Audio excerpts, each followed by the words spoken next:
Hoje, sexta-feira, tem coluna Ponto de Vista, a palavra oficial de nossa emissora com ele, José Antônio Rodrigues de Aragão, já está aqui no estúdio. Muita coisa para ser debatida, Zé Antônio, e a gente começa já na semana passada, a gente fez a coluna Ponto de Vista na quinta-feira, ainda tinha espaço ainda para a brecha da janela partidária, muita coisa aconteceu. Por exemplo, o secretário-chefe da Casa Civil, que se licenciou do governo Eumano de Freitas, foi para o PDT, surpreendentemente. Muita gente esperava que ele fosse para o PT, partido do governador Eumano de Freitas e também do senador Camilo Santana, mas ele foi para o PDT. Junto com ele, a deputada estadual, filha dos ex-prefeitos de Limoeiro, a Juliana Lucena, também foi para o PDT, o que chamou a atenção, que ela era do PT e migrou para o PDT. Ambos fizeram fotos. Também tivemos o Vicente Aquino, advogado que deverá ser candidato a deputado federal, também migrando para o PDT. O partido que mais cresceu, sem sombra de dúvidas, foi o PSDB, do Ciro Gomes, mas o PDT também ganhou aí algumas adesões bem interessantes, Antônio. Alguma novidade para você? Boa tarde. Essa é uma pergunta. Boa tarde, ouvinte da Serra Grande FM. O Vicente Aquino era de qual partido? Não sei. Eu não sei, não. Ele era do Partido dos Ricos, do PR. Pois bem, essas coisas de política a gente nunca compreende. Já hoje, o PT está na coluna Radar da revista Veja, o PDT, aliás, está na coluna Radar da revista Veja. Houve uma delação de um camarada, que inclusive encalacrou lá o Careca, aquela empresária que diz que dava o dinheiro Lulinha, parece que está no meio da delação dele. Tem um bocado de novidade com a delação desse cara aí. Hoje eu vi assim só uma manchete que o Supremo Tribunal Federal estava tiririca da vida com o presidente Lula. Ele andou dizendo umas coisas naquela entrevista de ontem de manhã. Ele só disse que deu um conselho, né? Deu um conselho para ele. Ele disse que não era para ele ter ficado rico. Ele disse um bocado de coisa, tá certo? Ele deu uma puxada de orelha no Alexandre de Moraes. Mas zangou o tribunal todo. Pelo menos foi o que eu vi na manchete de alguma coisa escrita pelo Deltan Dallagnol, né, que também exagera um pouco nas coisas. Mas tem a história aí também da morte do sicário. Aquele cara foi preso e no outro dia diz que faleceu por conta de uma tentativa de suicídio. Que tentativa de suicídio é essa? O cara não foi morrer? O golpe, tá certo, não era... houve um golpe. Na realidade, foi uma tentativa que nem houve a tentativa. Agora, quando é para o cara morrer, ele só fez uma tentativa de suicídio. Ele não morreu? Ele morreu. Como é que é a tentativa? Foi bem sucedida. O Brasil O interessante é que ninguém viu o corpo, ninguém foi pro velório, não tem imagem de nada. Nada. E não tem a causa da morte no atestado de óbito. Já apareceu. Mas o atestado de óbito é anterior à morte dele, né? Você viu? É de um mês. Um mês antes dele ter morrido. Ai, igual. Eu não disse aqui na abertura que teve defunto que morreu sem ter morrido. Mas eu achei que era outra coisa. Né? O atestado de óbito da data é um mês antes da morte. Rapaz, não acredito, não. Vou pegar aqui Rapaz, a gente tem que fazer um velório aí, do sistema que manda no Brasil. Tá certo? Merece um velório. E um atestado de óbito também antecipado. Devia estar morto há muito tempo. A Prefeitura de Belo Horizonte errou a data de sepultamento de Luiz Felipe Machado de Moraes Mourão, o sicário do Daniel Vorcalo. O sistema dizia que o corpo do empresário foi enterrado no dia 8 de fevereiro, mas ele morreu, na verdade, no dia 8 de março. E foi enterrado em fevereiro. É o que diz a Prefeitura de Belo Horizonte. O enterro? Foi antes não, o enterro foi antes da morte. Da morte. Pronto, rapaz, esse cara era o The Flash. Se enterrava antes de morrer. Ele se enterrou no dia 8 de fevereiro e foi morrer no dia da mulher. Tá certo? Dia 8 de março. Dia 8 de março. Ele queria, tá certo? Tá vivo ainda, apesar de enterrado, tá certo? Ele queria estar vivo no dia da mulher. Ele devia estar planejando fazer alguma homenagem, dar um buquê de flores a alguma mulher. da vida dele. Mas, coitado, né? Helenita Maria está conosco, deixando seu boa tarde, meu amigo Robertinho, boa tarde, parabéns para o Zé Antônio, que o aniversário foi recentemente, antes de ontem, né? O Antônio Jonas Ribeiro também está mandando parabéns aqui para o Zé Antônio, a Maria Aparecida está deixando aqui o seu cordial boa tarde, quem está com a gente também acompanhando pelo Instagram, meu amigo Rogiano, Daiane Souza, o Fernando Souza, lá da Várzea Redonda, alô Cefas Melo, PSF de Várzea Redonda, sem médico há 3 meses, recado dado aqui pelo ouvinte, Everaldo Castro também está conosco, Ilma Pérez, o Henrique Alves, minha amiga Dani Machado também, Dani Castro também está aqui acompanhando a gente, o Alexandre, o Rafael também está conosco aqui pela 88,7 na tribuna da Serra Grande FM. Eu não posso atender agora, viu, gente? Estou ligando aqui, mas é impossível que eu possa estar atendendo essa ligação. Olha, são 12 horas mais 20 minutos. Vamos tocando em frente aqui, Zé Antônio, a Jade Romero, que prometeu se filiar aí à União Progressista, acabou recuando e se filiou ao PT, o que levantou muitas suspeitas sobre a possibilidade de o Elmano renunciar e ela assumir o governo, caso que não aconteceu. O Elmano permanece governador, muita gente tinha essa expectativa, até por conta de uma suposta candidatura do Camilo Santana. A candidatura do Camilo Santana, na sua visão, está descartada, já que o Elmano não renunciou? Eu acho que não. Foi armado a história da filiação da Jade Romero ao PT, na perspectiva do governador Elmano renunciar para ser candidato a senador. A gente sabe, intramuros, né, por detrás dos panos, a gente sabe que estavam tentando convencer o governador Elmano a sair do governo para ser candidato a senador. Aí, por conta disso, prepararam o caminho colocando a Jade Romero no PT, que eles não iam aceitar de forma nenhuma que o governador saísse e assumisse a Jade filiada no MDB, que é do Eunício Oliveira, que se pretende candidato a senador, e talvez até por essas alturas ele tenha perdido a força para ser candidato a senador, porque a pessoa dele no governo, a Jade Romero, agora está no PT, tá certo? Depois de entrar no chiqueirinho, babau. Não tem mais jeito, não tem mais janela. Fecharam Ela já foi do PT, né? Só deixando... no PT. Pois bem, aí como o governador não topou, aí não houve renúncia, mas ela já estava no PT, porque se ele resolvesse topar, já estava resolvido. Foi uma manobra preventiva. Agora é esperar para ver, porque o pessoal mais de dentro do miolo do poder tem certeza que o candidato é o Camilo Santana. 12 horas mais 22 minutos. Abraçar aqui o Neguinho do Peixe, o César lá em Croatá, o João Neuto Oliveira, o Creu mesmo, né? Creu Félix, o Rafael Vinícius, Arthur Laureano, Angelita Gomes, o Antônio Pinturas, a Fabiana da Silva, também acompanhando a gente aqui na tribuna da Serra Grande FM. Então, nesse meio aí da troca de cadeiras aí dos partidos aí, o Moron Torgan, que já foi deputado federal, já foi vice-prefeito de Fortaleza, foi vice-governador do estado do Ceará, saiu, deixou cidadania e se filiou ao PL do André Fernandes.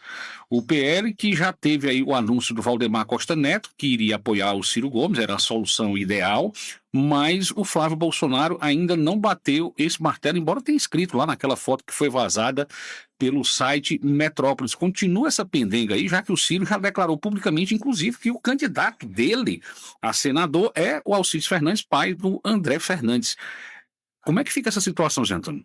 Eu estou achando legal, cada um dos irmãos tem um candidato a senador para chamar de seu. O Cid arretou-se para botar o Júnior Mano para ser senador e o Ciro escolheu dele também. Ele botou logo o Alcides, né? Eu não sei se é em homenagem ao irmão, né? Alcides. Alcides, todos os Cids, né? Passando aqui. Alcides. Anglicanizando, tá certo?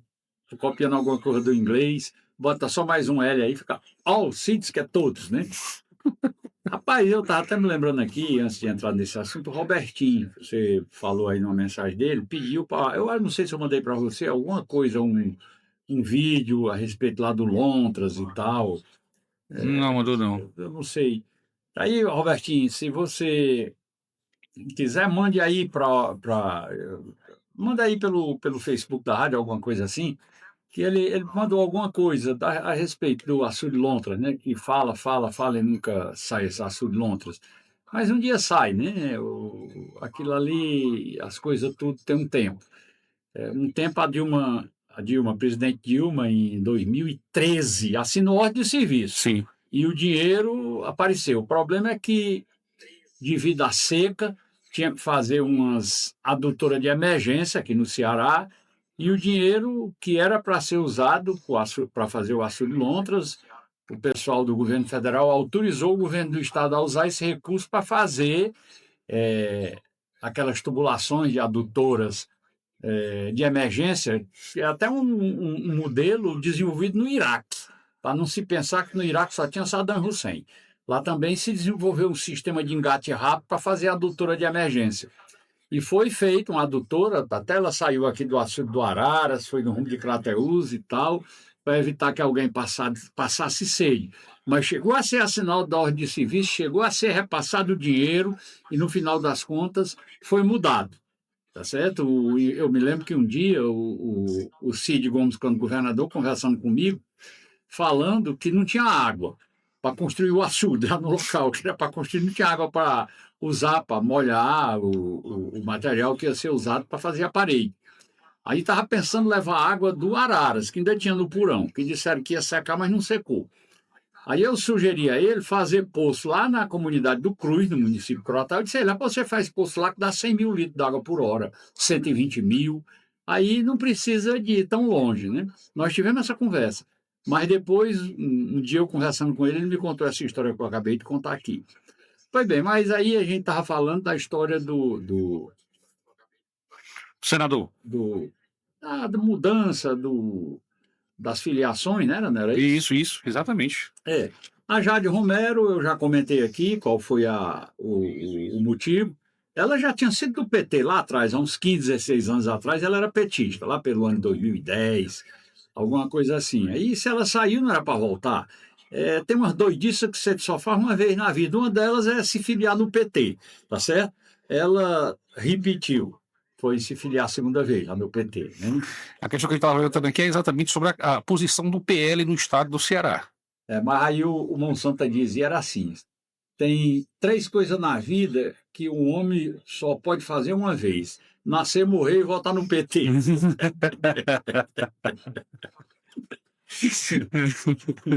Não, mas eu acho que aí tinha que ajeitar: era nascer, morrer e se filiar no PT. E a Jade Romero se filiou 2 vezes, né? Pois bem, aí o Moroni, você falou aí no Moroni Bing Torgan. Isso. Esse cabo é um gaúcho. Ele tem uma descendência europeia qualquer aí, ou americana, qualquer coisa que o vale. Eu sei que ele é pastor mórmon. É mórmon. Daquela igreja pobrezinha, né? Adventista. Não é adventista, não, é mórmon. Não é os adventistas do sétimo dia, né, não? Adventista do sétimo dia é outra história. Ah, é? Outra história. A igreja é mórmon mesmo. Tá certo? Que a sede dela, eu acho que é lá em Seattle, no estado de Washington, né? Pois bem, aí eu não sei, falando aí de gente que se enterrou sem morrer, gente que. o Moroni, eu achava que ele tinha morrido na política enterrado, né? Mas aqui lá tem gente que está morto na política, quando você cuida, recrudesce, está aí o exemplo, o Ciro Gomes. Um tempo desse diziam que ele não ia mais para canto, que não estava morto, e de repente ele virou. Há 4 anos atrás, exatamente. A grande aspiração do estado do Ceará hoje, do povo do Ceará, é eleger o Ciro Gomes para botar moral no estado do Ceará. Essa é a grande aspiração do povo. Tá certo? É bom ninguém esquecer que eu também sou povo. 12 horas mais 28 minutos, Antônio. Eunício Oliveira, desafeto público e reconhecido e patente do Ciro Gomes. Vazou um áudio dele aí no sábado passado dizendo que o Ciro ainda vai fazer um bocado de arte aqui no estado. Ciro, né? O Ciro Gomes vai fazer um bocado de arte aqui ainda no estado do Ceará, vindo do Eunício, que é um desafeto público reconhecido do Ciro Gomes. Pesa, Zé Antônio, isso aí? Eu, inclusive, li isso no dia, tá certo? Que ele disse isso. Ele disse, escreveu alguma coisa assim. Ele falou, tem um áudio. Foi no áudio? Foi no áudio, ele disse. Tu não tem aí, não? Vai para procurar. Se esse áudio aí era bom. Mas eu vi ele comentar, né? Eu achei que eu li, eu não sei. Eu tenho a impressão que eu fiz foi ler em algum lugar. Que ninguém se admirasse, não, que essa candidatura do Ciro ainda ia fazer um rebuliço grande no estado de Ceará. Eu sei mais ou menos o que é que ele pensa, é que ele está se lembrando de 1986, a candidatura do Tacherei Sati, que não tinha prefeito. Naquele tempo o Ceará Ah, agora eu tinha soube de uma conversa do pai lá em Russo 140 ontem.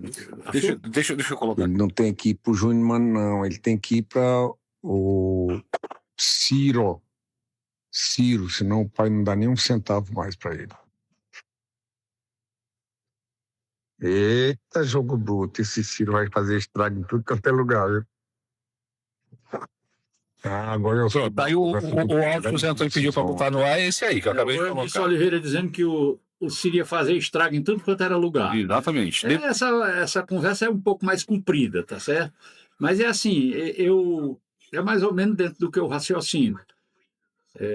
Que essa candidatura do Ciro, que eu acho que o Eunice estava se lembrando, de 1986, Tacherei Sati candidato, o Ceará naquele tempo tinha 142 municípios, 138 era do lado do Coronel Adalto.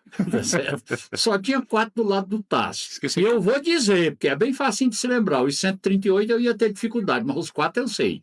Guaraciaba do Norte, Poranga, Santana do Acaraú e Jucás. Só tinha 4 municípios. Ganhou a eleição, tá certo? Sem ter prefeito.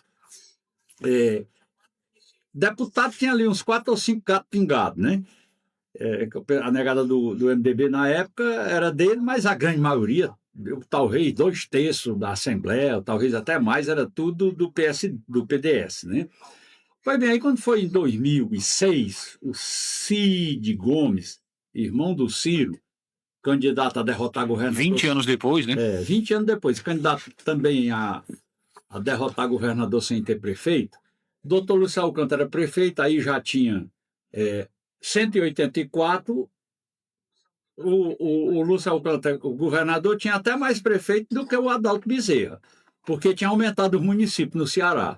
Tá certo? O Adalto tinha 138 e o doutor Lúcio tinha mais. Porque se você tirar de 184, tirar 12, que era o que o Cid tinha, 184 menos 12, 172. E o Cid tinha 12 e ganhou a eleição. No primeiro turno também, tá certo? No tempo do Tasso não tinha negócio de 2 turnos. E o Cid ganhou no primeiro turno. Mas se tivesse ele chegando no primeiro turno também, porque ele teve mais de 50%. Pois é, não tinha nem... foi um arrastão. Aí, quando é agora, o Ciro, 20 anos depois, candidato, sem ter prefeito, sem ter deputado. Agora, com esse rebuliço das assinaturas, o PSDB ficou com 7. Isso. Né? Mas tem uns de oposição que vão junto com ele, eu acho que ele tem tipo 11 deputados. É por aí assim. A ideia é chegar a 18, né? Na eleição. Na eleição? É. Eu nem duvido que faça mais, porque o nome bom do candidato a governador arrasta voto para os outros. Né? A turma fica catando, sabe que o número do deputado começa com o número do governador. Aí quem tem uma simpatia muito efetiva, muito arraigada pelo candidato a governador, termina escolhendo o deputado do lado dele. Eu me arrisco a dizer que ele chega nos 20. E depois tem a tal da fila de adesão, tá certo? Que vai um bocado de gente para a fila. Porque deputado acostumado com essas benesses de governo não quer ficar do outro lado da cerca, não. Aí teve esse rebuliço aí que você falou, por exemplo, no PDT, que terminou indo para lá o pitbull do Camilo Santana, o Goela de aluguel, né, como a negada chama. Eu estou falando aqui do Chaga Vieira. É um grande homem, tá certo? Pois bem, o Chaga Vieira se filiou no PDT, o doutor Vicente Aquino também se filiou no PDT. O doutor Vicente Aquino tem 2 prefeituras, Paraipaba e Paracuru, se eu não estou enganado. Um é a mulher dele, outro é a cunhada, da mulher dele, tá certo? Que são prefeitas por lá. E ele tem as influências dele, já dirigiu a ANEEL, né? Essa aí da comunicação, que ele fazia parte. Anatel? Anatel, é Anatel, é? Da comunicação. Coisa lá do Ministério das Comunicações. Ele fez parte disso aí. É um camarada bem relacionado, advogado de direito eleitoral. Aí também se filiou por lá. E tem uma tropa, se eu não estou enganado, de 9 que vão ser candidatos a deputado estadual. O PDT não ficou tão indigente, não. Ele chegou uma hora que a turma estava falando até na possibilidade do André ter que ir para outro partido, porque ia ser candidato sozinho. Aí ele disse que não ia, não. Embora que perdesse, ia ficar no partido dele. Porque ele acha que a filiação dele, a ligação dele com o PDT é genética. Tá certo? Ele não pode mudar, não. Senão ele vai mudar de cor, mudar de tamanho, mudar de cara. Ele é pedetista mesmo, não é só de carteirinha, não, tá certo? É uma questão genética mesmo.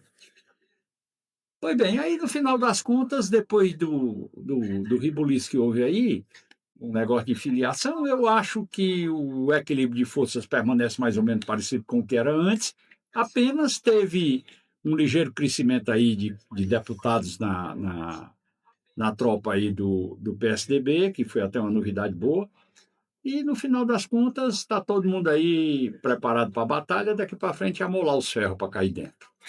Olha, são 12 horas mais 35 minutos. Já tem um vídeo do deputado federal André Fernandes, que foi o mais votado do estado de Ceará na eleição de 2022, colocando sacos de lixo na frente da prefeitura de Fortaleza. Esse vídeo tem uma grande repercussão, mas a turma está pegando só o momento que ele coloca os sacos lá na frente da prefeitura. Na verdade, antes disso, ele foi para a praça, limpou a praça, capinou a praça, pintou a praça, juntou o lixo da praça, botou nos sacos numa caminhonete e foi deixar na frente da prefeitura, já que o prefeito, segundo o André Fernandes, não teve o zelo com a praça. Ele foi lá, resolveu o problema, pintou a praça, contou com outras pessoas que também ajudaram ele a fazer, mas a turma pegou só o finalzinho, ele colocando o lixo na frente da prefeitura, dizendo que ele estava fazendo só vídeo ali para tentar desgastar a imagem do prefeito. Lacração, a imagem do prefeito Evandro Leitão. Errou o deputado, José? Eu não sei, é assim,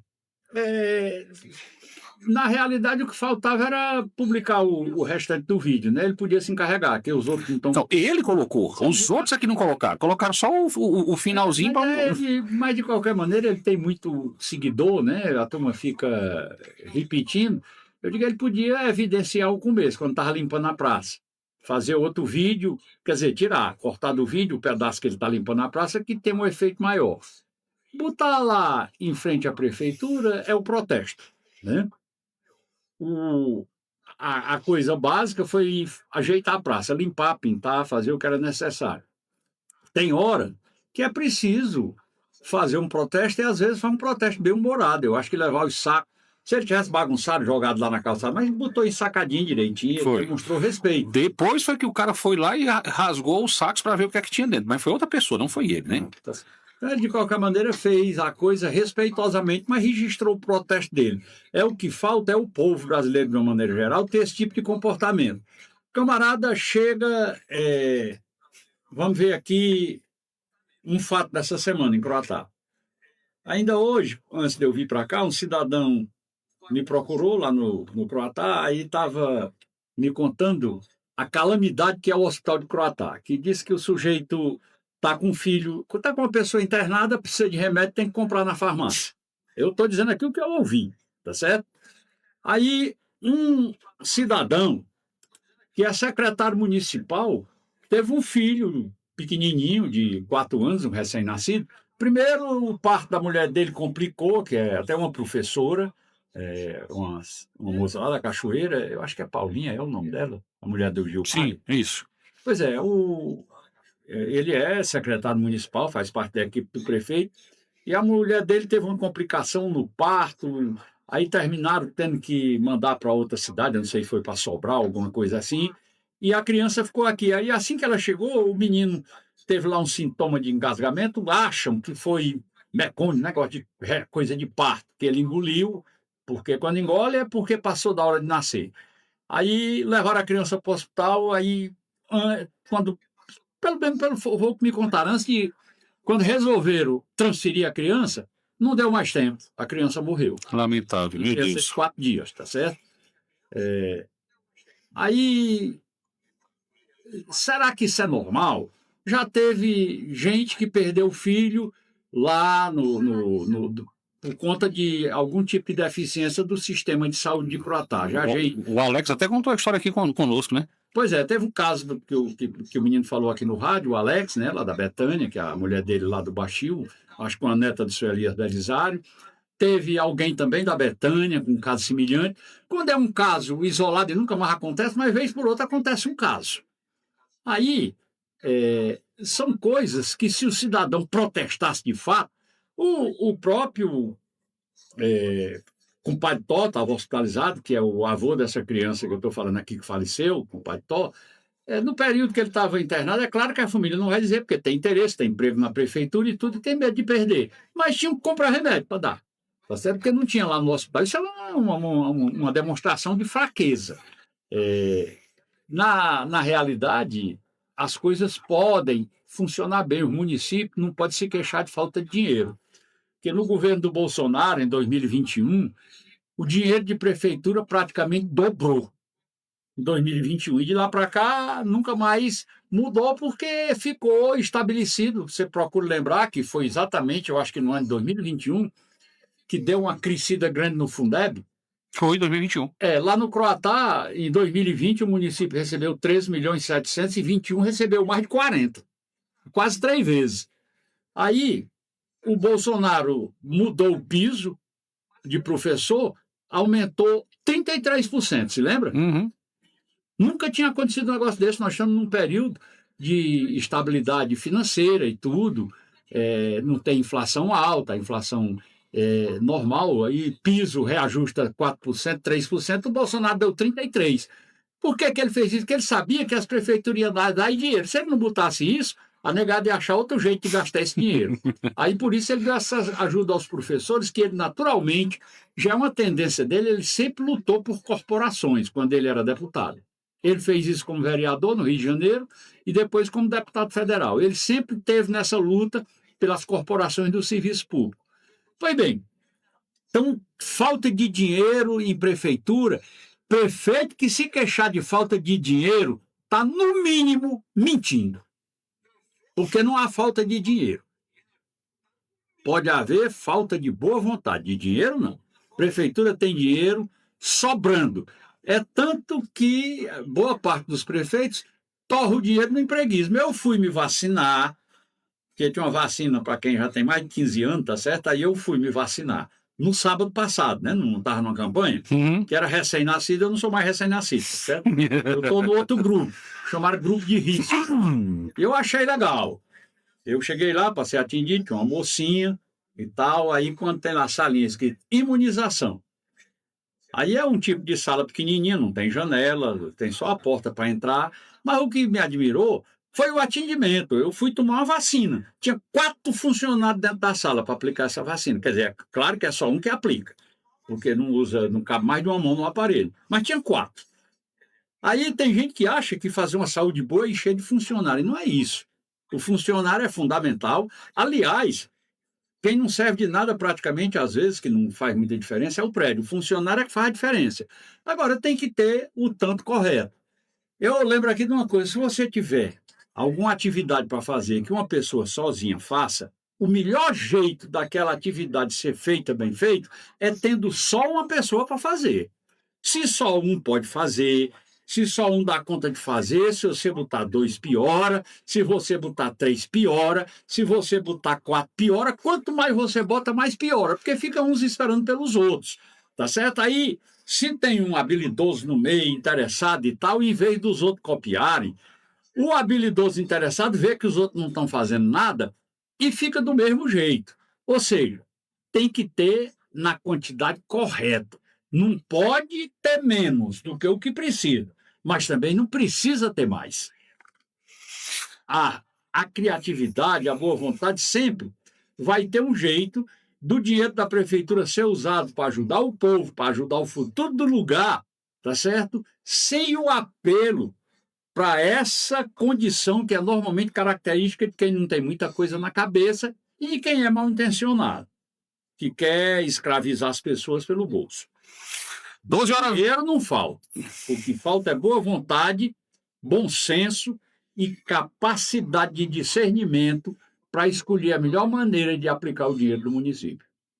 12h43, dá uma passadinha aqui rápida aqui. Marcos Souza, Júnior Melo, Francisco Avandes, Toninho Araújo, a Lúcia Bezerra, Marta Gonçalves, o Adriano Costa, bom dia, meu amigo Ciro, bom dia, Zé Antônio, Anaiana Abreu, Nilda Souza, Ivonete, professor Ariacílio Ribeiro, meu compadre, vereador aqui de Guaraciaba, o Evandro Braga também está conosco, Ivonete Freitas, a Marisa Nobre também, o Manuel Camelo Lima, a Cida, a Cleide Vieira também acompanhando a 88,7. Deixa eu mandar um abraço também para Maria Aparecida, o Pororoca também está conosco aqui, o Robertinho, gostaria de ouvir do Zé Antônio sobre o açude de Lontras, que já tem mais de 100 anos e nunca saiu do papel, o Zé Antônio já comentou, né? Tarcísio Gomes também está conosco, Maura Souza, boa tarde, Serinho, parabéns, Zé Antônio, uma vez pela passagem do seu aniversário e que venha muitos pela frente, que você é um guerreiro. Meu amigo Beto Motos também está com a gente aqui, o Antônio Lima está dizendo, Robertinho, o Ciro... Cadê aqui? Beto Motos, boa tarde, Ciro. Você é um grande jornalista. Boa tarde também para o seu Zé Antônio. Valeu.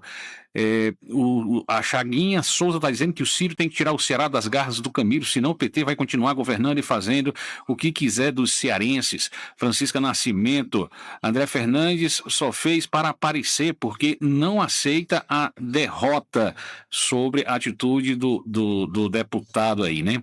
12h mais 45 minutos, 12h45, Zé Antônio. O presidente Lula deu uma entrevista que gerou muita polêmica, muita repercussão, e uma das falas do presidente Lula, Zé Antônio, foi exatamente em relação às bets, que foram oficializadas, né? E ele está preocupado, segundo ele disse, com o endividamento da população por conta dos jogos, das apostas online. Tá tarde, Zé Antônio, para se preocupar, devia não ter deixado passar, ou isso é natural, gera emprego, gera renda, gera dividendos ao país. Como é que você vê essa questão das bets aí, da preocupação do presidente Lula agora? Eu estou me lembrando aqui que foi uma ideia do presidente Lula permitir empréstimo consignado para aposentado. Uhum. Aposentado rural, o aposentado do Fundo Rural, como se chama, não tinha isso, foi ele que inventou isso. Endividou, serviu às vezes para o neto do velhinho fazer empréstimo para comprar moto, para pilantra enricar às custas disso, que tem muita gente aqui mesmo por perto de nós, tem gente que enricou usando, ia oferecer empréstimo, às vezes o velhinho não queria, e ele pegava ali às vezes a senha e fazia o empréstimo, ficava com dinheiro para ele, o velho não queria, mas ele queria. E às vezes fazia para o velho e depois fazia para si.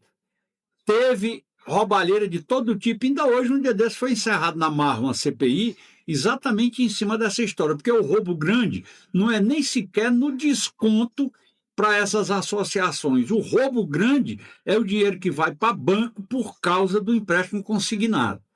A história das bets é uma coisa a mais. Um dia desse, o presidente Lula estava manifestando preocupação com a ração que o pessoal compra para o cachorrinho, porque no tempo dele pegava ali uns 3 caroços de feijão e botava farinha dentro, botava para o cachorro comer. Agora leva para o pet shop, não sei o que e tal.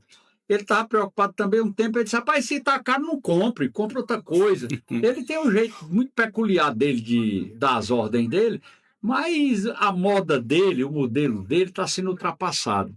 O camarada, às vezes, esquece de colocar na mente que o povo está mudando as aspirações, qualificando melhor as demandas e tal.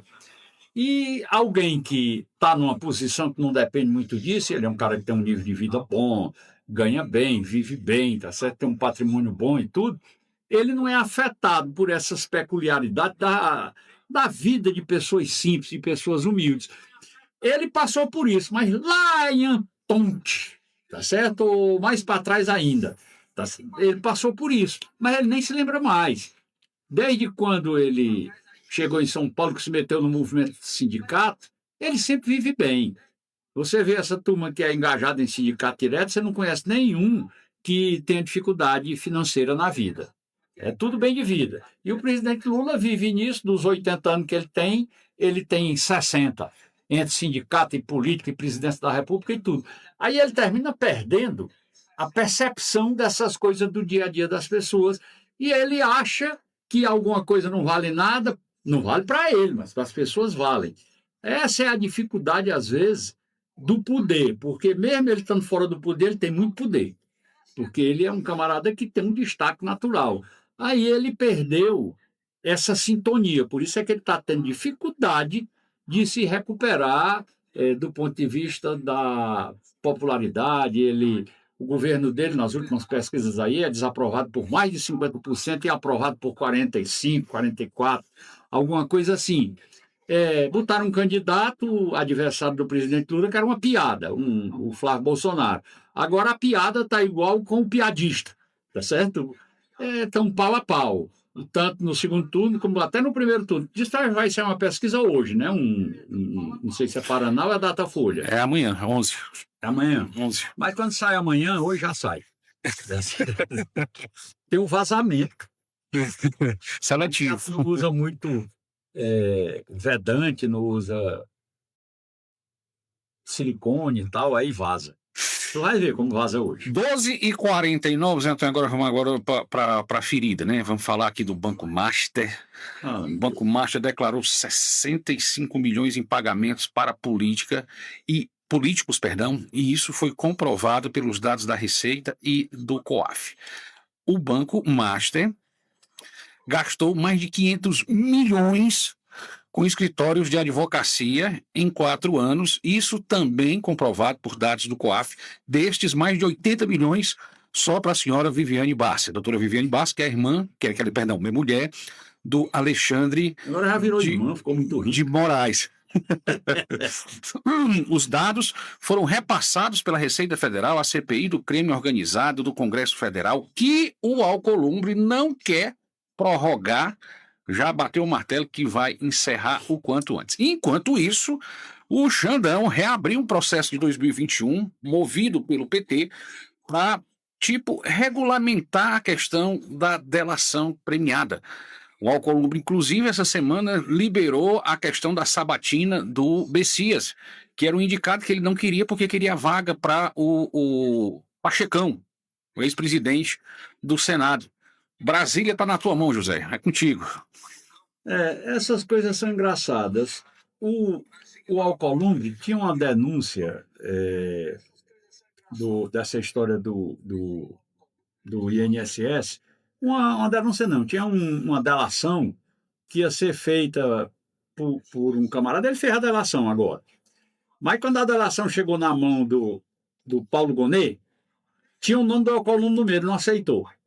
Porque o Alcolumbre faz parte da gangue, tá certo? Quando a negada fala em crime organizado, eu acho engraçado. Eu vi ontem uma fala do Alexandre de Moraes se referindo à confusão do Rio de Janeiro. Estava naquela votação para ver se ia ter eleição direta ou indireta no Rio de Janeiro. Sim. Aí ele, com aquele jeito espírito dele, falando que da situação do Rio de Janeiro, do crime organizado. Ora, mas ele sentado em cima de um rabo de palha que não tem tamanho. O crime organizado está em todo canto. Inclusive, o Gilmar Mendes diz que se o pessoal lá do Rio de Janeiro fosse para o inferno, um indivíduo participar de crime organizado, e muita autoridade da República, faltou ele dizer, inclusive-me, que ele já descobriu que ele também tinha uns mimos do Vorcaro, né? Andou pegando carona de avião e tal, que ele disse que não sabia nem quem era o avião. Essa delação que o Zé Antônio está se referindo, gente, é do Maurício Camissotti, né? Foi vazada pela coluna Radar da revista Veja, agora pela manhã. Ele apresentou os documentos detalhando a origem do esquema do INSS, todas as conexões políticas envolvendo, o papel das figuras, como a Roberta Luxing, né? E as negociações com o Antônio Carlos Essa mulher aí é a que passava os 300 mil com o Lulinha? Lulinha. Segundo a revista Veja, o delator apontou todos os políticos do PDT, inclusive ministros do presidente Lula, que tinham conhecimento, sim, do esquema e não tomaram medidas para evitar o roubo. É essa delação que o Zé Antônio está falando. É como a propósito disso aí, o pessoal fala que essa história do Banco Master, que você referiu, é uma coisa ecumênica, ou seja, é de todas as classes, de todas as religiões, de todos os partidos, de todas as esferas de poder no Brasil. Mas só pega para o governo. É porque a coisa mais escabrosa, mais escandalosa, tá certo? Mais escalobofética, é exatamente o Supremo Tribunal Federal metido num negócio desse aí. É difícil de aceitar.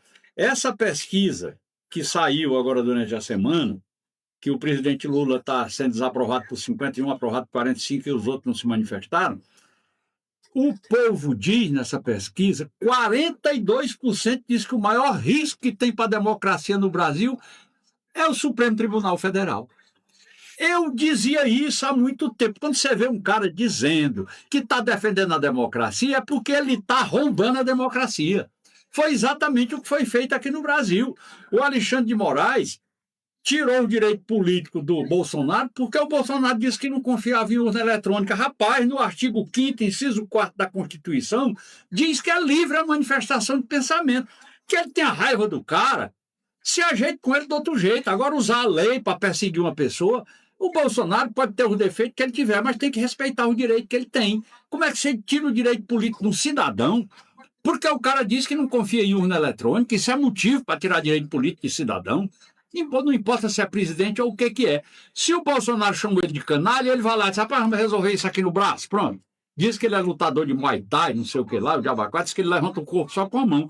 Eu acho que ele levanta só com o olhar, porque o cara que acha um jeito para arranjar um emprego de 3 milhões e 600 para a mulher, tá certo? Esse caba faz milagre. Pois bem, aí você tem uma situação como essa do Brasil, que esse Supremo Tribunal Federal foi em frente, julgou aquele bocado de baderneiro do dia 8 de janeiro, ali ninguém tinha prerrogativa de foro por função, não. Ninguém tinha foro especial por prerrogativa de função.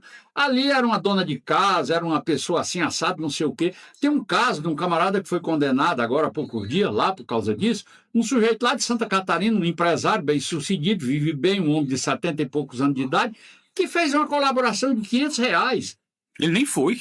Não foi, não. Foi uma colaboração para ajudar a pagar o ônibus, pagar a comida para a negada. Qual é o motivo que esse cara tem para pegar 14 anos de cadeia, quando o próprio Alexandre de Moraes, se ele tivesse lá como ministro do Supremo e uma pessoa fizesse o que está feito aí entre ele, a mulher dele e esse dinheiro do Vorcaro, ele já tinha botado na cadeia, tá certo? O Brasil está esculhambado. Na realidade, Brasília virou um caldeirão de podridão. Dizia William Shakespeare lá no Hamlet dele, lá no passado, que há algo de podre no reino da Dinamarca. Aqui no Brasil tem muita coisa podre no reino brasileiro, tá certo? E inclusive, dentro do Palácio do Rei, ao redor do Palácio do Rei. A coisa aqui no Brasil tá feia. Antigamente, havia sempre alguma coisa, mas não era descarado do jeito que está agora, não. Tudo isso piorou depois que apareceu um bocado de gente para defender a democracia. Eu já disse que democracia é resiliente, é como um rápido lagartixa, você corta e ele cresce. Às vezes tem um cara que é contra a democracia. Eu não aceito muito essa história, um ato antidemocrático, não. O cara é contra a democracia, você tem que respeitar o direito dele. Ele é contra fazer o quê? Ele é contra, mas ele não é maioria. Na democracia tem que prevalecer direito de maioria. Se tem um cara que é contra, vai lá para uma praça pública fazer um discurso, não, devia não ter congresso, devia não ter assembleia, devia não ter câmara de vereador, bom era se fosse um general para governar, não sei o que, qual é o problema, é a opinião dele, a gente tem que respeitar. Agora, isso vai vigorar? Não vai, porque a maioria das pessoas pensa diferente. E na democracia o que tem que prevalecer é a vontade da maioria. É o pressuposto básico da democracia. Fazer democracia é respeitar a vontade da maioria. Pronto, é só isso. É simples assim. O direito de dizer o que pensa é para ser respeitado. Você vê, esse Alexandre de Moraes pegou um grupo de WhatsApp que tinha 6 empresários, o dono do Coco Bambu, aquele velhinho que veste verde lá da Havan, e mais outros lá, eram 6. Os caras no grupo de WhatsApp conversando, e vazou alguma coisa. Lá eles diziam umas besteiras, velha. Era uma coisa privada. Ele pegou, bloqueou as contas bancárias de tudinho, tirou os caras das redes sociais. Isso é coisa que se faça, rapaz. Se o cara bota alguma coisa que é perniciosa na rede social, tire a postagem. Agora, tirar o direito do cara se manifestar, a rede social, na minha percepção, é a praça pública de antigamente. Antigamente o camarada ia lá para a praça para falar mal dos políticos, para falar mal do time do outro e tal, ia discutir futebol e tudo. Hoje em dia você faz isso na internet. É a praça pública, a internet, o cara tem direito, inclusive, de mentir. Aqui tem o negócio do inquérito das fake news, que chamam de inquérito do fim do mundo, porque se alguém mentir, é crime. Ora, mas desde quando a humanidade existe, que tem mentira também, já vejo uma, tá certo? Por que diabo é que mentira é crime? Pacote. O Brasil está esculhambado demais. Não é só Brasília, não. Zé Antônio, Essa contaminação é irradiada, tá certo? Zé Antônio, o presidente Lula aconselhou o ministro Moraes a não deixar que o caso Mastro Não é destrua, ministro Moraes, é ministro Imorais. Continua. a não Tem que deixar acrescentar um i no nome que desse a cara. história de Vorcaro, que a história com o Banco Master de Vorcaro, prejudique a sua biografia. Como é que você viu a declaração do presidente Lula? Foi Não tem criticado por todo mundo como um recado não velado e sim patente. Não, ele passou um pito público, inclusive eu não li nada a respeito, mas eu vi a manchete hoje de alguma coisa postada ou repostada pelo Deltan Dallagnol, dizendo que o Supremo Tribunal Federal está virado no cão com o presidente Lula.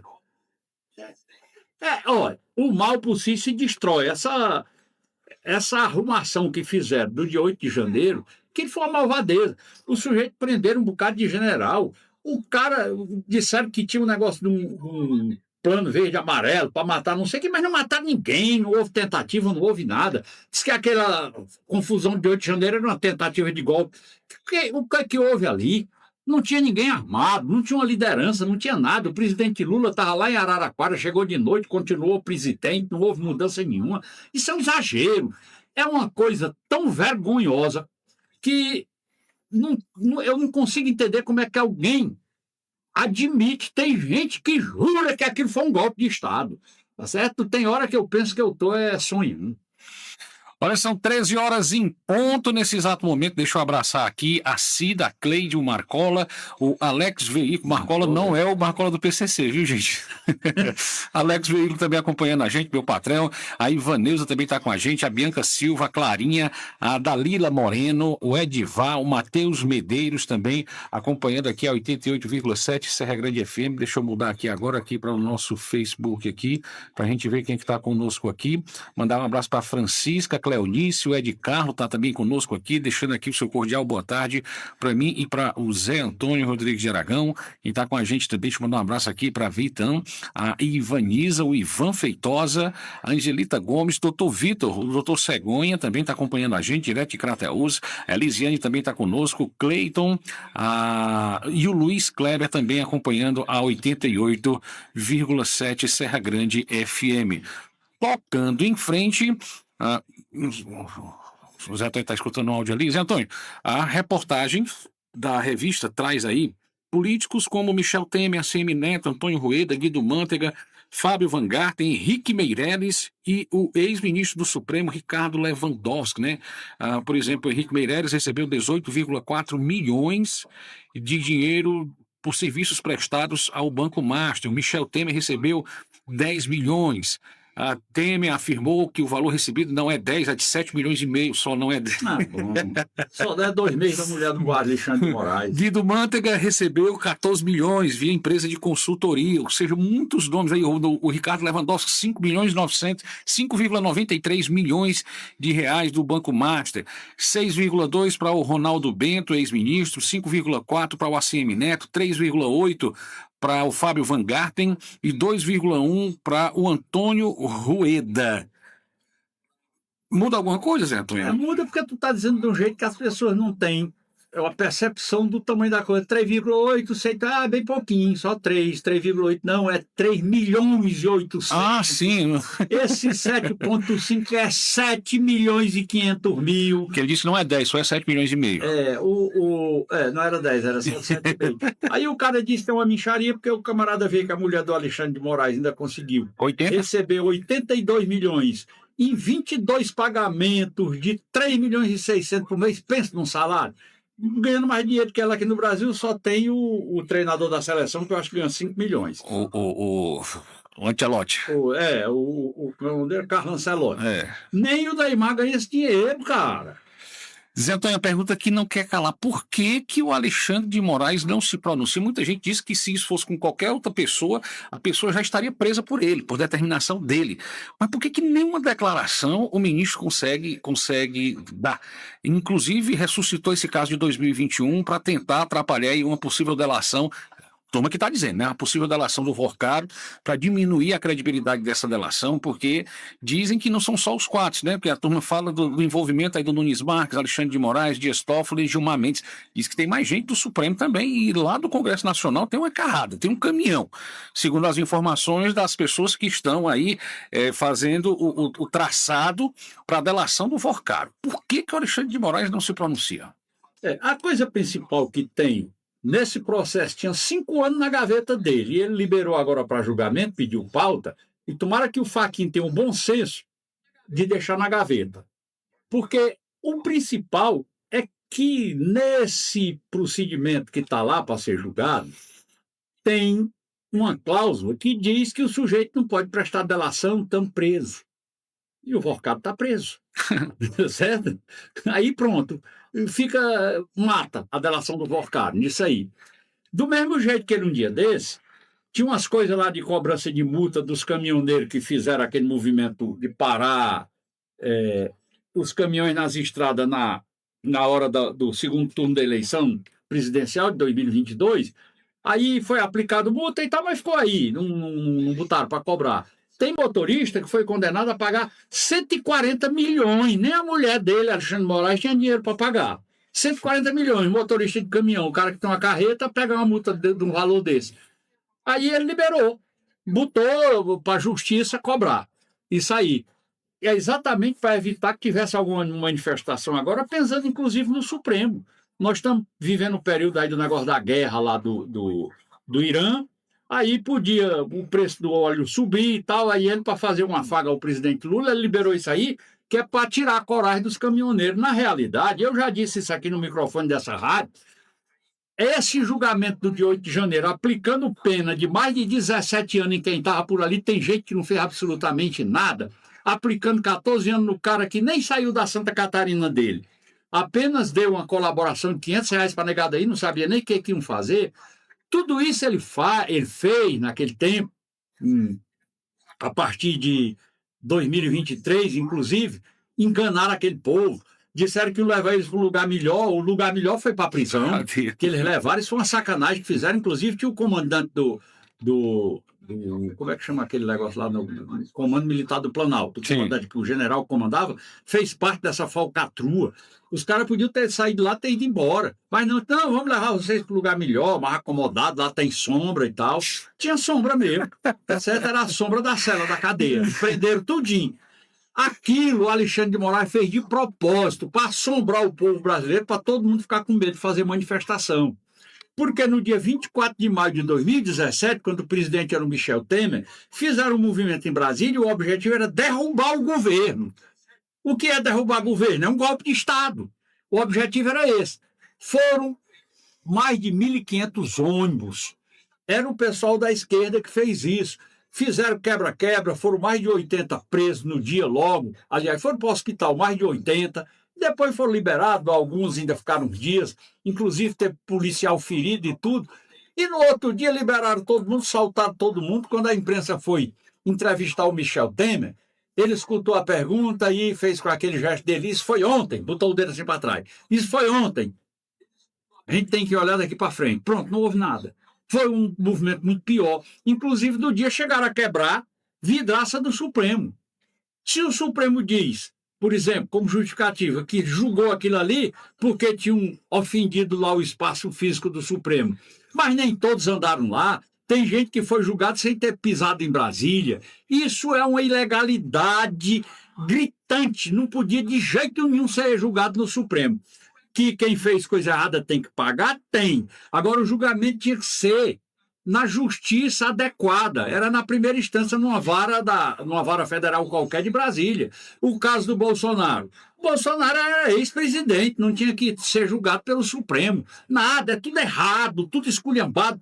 E a imprensa ficou calada, mas está começando a falar, a própria imprensa, mais dia menos dia, todo mundo vai perceber que aquilo foi uma farsa, não foi um julgamento.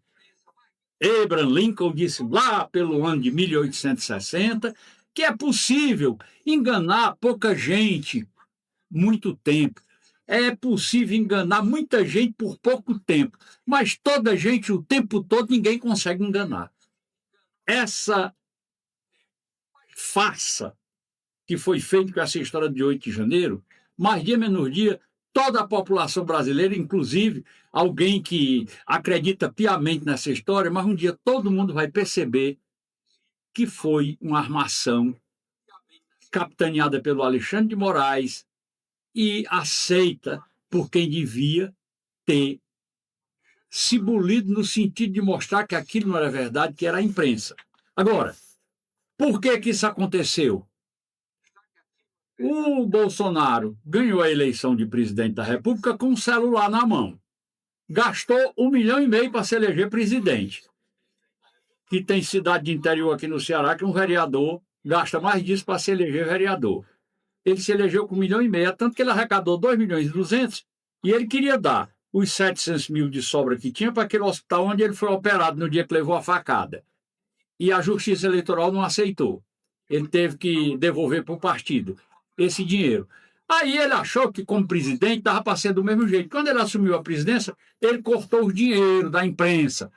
Procure se lembrar, querido ouvinte, e você também, Ciro, que a Rede Globo descartou muita gente no período do governo do Bolsonaro, Sim. porque ela ficou sem dinheiro. Quem alimentava a Rede Globo com dinheiro era o governo federal. Voltou a fazê-lo agora, né? Pois é, aí o Bolsonaro cortou, eles saíram até da Fórmula 1, que era uma tradição grande da Rede Globo, a Fórmula 1, perderam para a Band, porque ficaram sem dinheiro, porque o Bolsonaro não deu mais dinheiro. Aí a imprensa, e isso também aconteceu com os outros canais de televisão, numa medida menor. Mas a Rede Globo, que era acostumada com 800 milhões, ficou ainda recebendo alguma coisa, mas tipo 150, que ainda é muito dinheiro, mas era acostumada, era com 800. Descartou um monte de profissionais da Rede Globo. E aí, esses jornalistas que perderam emprego ficaram tudo com raiva do Bolsonaro e aceitaram ficar calado no meio de uma esculhambação dessa e alguns até defendendo. Foi porque buliu no bolso. Aqui no Brasil, o brasileiro tem essa característica. Eu vi um dia desse um estrangeiro falando a respeito dessa característica do povo brasileiro. Aqui o negro só se revolta, só sente se bulir com saúde e com o bolso. E foi exatamente o que aconteceu. Teve a história da pandemia, que houve uma exploração capciosa, e teve a história da imprensa, que muita gente perdeu emprego porque parou a irrigação de dinheiro público em cima dos grandes canais de televisão, principalmente da Rede Globo. Estou recebendo um vídeo aqui de um assalto na repartição, meu Deus do céu. Ao vivo? É agora ao vivo mesmo? Não, foi ontem, aqui tá à noite. Ah, foi ontem à noite. Eu não consigo abrir aqui, se eu conseguisse abrir aqui no computador. Daqui um dia o assaltante vai avisar, diz, rapaz, vai botar aí para filmar que eu vou amanhã, hora tal, assaltar. É só o que tá faltando aqui. O crime tem que ser organizado, cara. Literalmente, desse jeito aí. 13 horas mais 11 minutos, ainda não é 13h13 não, Zé Antônio, mas ainda tinha uma pauta aqui, deixa eu abrir aqui meu sistema. Então, o senador Alessandro Vieira e o senador Cleitinho Mineiro ontem abriram a caixa de ferramenta e bateram de frente com Davi Alcolumbre, pedindo que ele abra o processo de impeachment contra o Alexandre de Moraes e pedindo a ele que prorrogue também a CPI do crime organizado. O senador Alessandro Vieira foi muito calmo, muito light. Já o Cleitinho foi bem incisivo. E eu observava a expressão completamente imparcial do Davi Alcolumbre. Ele, olhando para os dois, ele assistiu, deu atenção às duas falas, mas ele simplesmente não esboçou nenhuma reação, ele nenhuma expressão de admiração, de causa, de efeito, não sei, de indignação, nada. Ele simplesmente ficou passivo. Eu não sei se a expressão dele era de imparcialidade, não, tá certo? Eu me lembrei, sabe de quê? Quando você estava falando aí, do dia que o Cid Gomes, como ministro da Educação da Dilma, foi no Congresso Nacional, deu uma explicação a respeito daquilo que ele tinha dito lá em Belém, e o Eduardo Cunha. O Eduardo Cunha assistiu impassível. É esse o adjetivo, impassível. O Cid falando, e ele estava escrevendo umas coisas, não ligou para nada. Quando o Cid terminou de falar, Aí ele disse em pauta ali no projeto de lei, não sei o que e tal, e foi lendo, ele fez de conta que era ninguém. É o que o Alcolumbre fez. Aí ele estava impassível, tá certo? Ele não ligou. Ele estava, com licença da palavra, fazendo cocô solenemente para quem estava falando, tá certo? Um dia desse ele estava numa dancinha, Sim. estava com uma camisinha de manga curta, é gordinho ele. Suadinho que tava danado. A assessora chega, fala no ouvido, ele continua dançando aqui. Pois mas é assim, ele com toda certeza, ele tem feito, ele é muito, digamos assim, frio. Ele é frio, é muito frio. Na realidade, esse Alessandro Vieira, eu até mandei para ti essa semana. Eu já tinha visto o vídeo já. Tu colocou esse vídeo no ar? Quer dizer, o áudio do vídeo no ar, aqui, Sim. o vídeo. Aquele vídeo é muito perfeito. Pois é, ele foi finíssimo. Como eu tinha vontade que um cara daquele fosse candidato a alguma coisa que eu pudesse votar nele. Parece que é o homem que está aparecendo no Congresso. Eu disse que bastava um. E está começando a aparecer esse um. Eu sempre disse aqui que os nomes ideais na minha cabeça para presidência da República, eu me lembrava de dois nomes, um homem e uma mulher, o Ronaldo Caiado e a Tereza Cristina. O Ronaldo Caiado já inventou de ser candidato a presidente e a Tereza Cristina está na possibilidade de ser candidata a vice-presidente na chapa do Flávio Bolsonaro. Ele hoje fez uma declaração de amor, tá certo, a ela e tal, ele foi muito elogioso. Ela também, referindo-se ao assunto, foi muito receptiva. Pode ser que dê casamento, né? Eu tenho para finalizar, são 13 horas. Eu até disse que chamava ela de vozinha. Eu até achei assim, uma indelicadeza da parte dele, que é uma mulher nova, ela tem 60 e poucos anos. Mas ele explicou, chamava vozinha porque era uma pessoa que ele amava, carinhosa, a avó dele, quando ele fazia isso com respeito e tal. Ela, naturalmente, eu acho que ela já é avó, né? Que ela é uma cidadã de mais de 60 anos. Eu não sei quantos, mas mais de 60, com certeza ela já tem.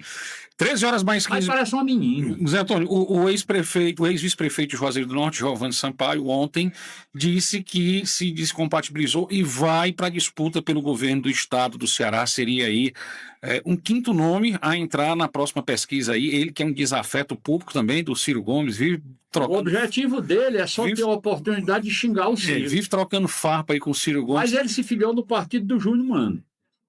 Pergunta a vocês, Antônio, muda alguma coisa o cenário? Não muda não. O Giovanni... PRD, viu? O partido é do PRD, que o Zé Antônio está falando. É o partido do Júnior Mano, que ele botou a mulher dele, né? Isso. Se ele botou a mulher dele lá é porque ele quer bem o partido, né? Aí, eu acho que no final das contas, o pior que seja a situação, o Cid, que tem uma influência grande em cima do Júnior Mano, não ia deixar ele botar um candidato a governador num partido só para infernizar o irmão dele, né? Para ter a oportunidade de infernizar. Eu acho que não chegava tanto. Esse PRD tem um bocado de deputado. Mas né? há quem diga que o Cid não vai estar na base do governo para a eleição, né? Se o Camilo for candidato, aí o Cid vai ter que engolir a fala dele, né?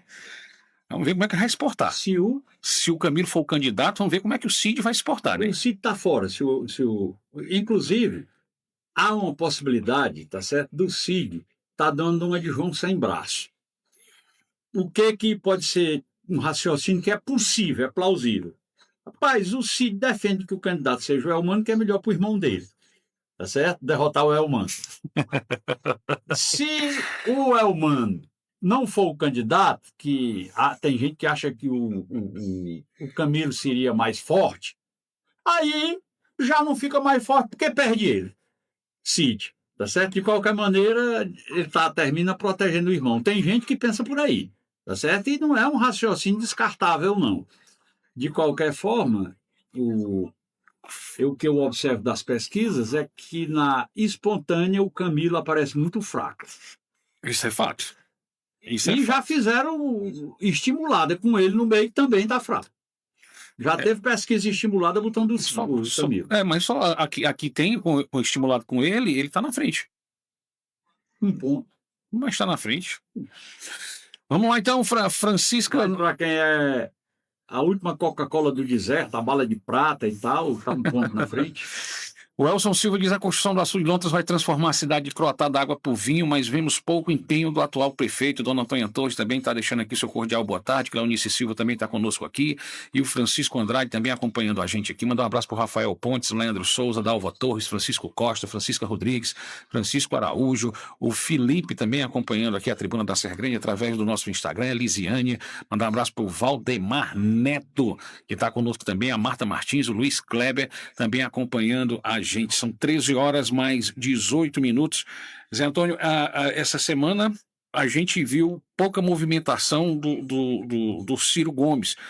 Segundo os colegas que estão acompanhando lá de perto, dizem que agora ele está trabalhando exatamente a questão de fechar as alianças e a questão do financiamento já estaria garantido por um grupo de empresários, né, envolvendo aí o ex-senador Tasso Gereissati, e ele agora já está trabalhando para botar o bloco na rua e assumir de fato que vai ser candidato ao governo do estado do Ceará. Muita gente se pergunta por que ele não anuncia logo isso.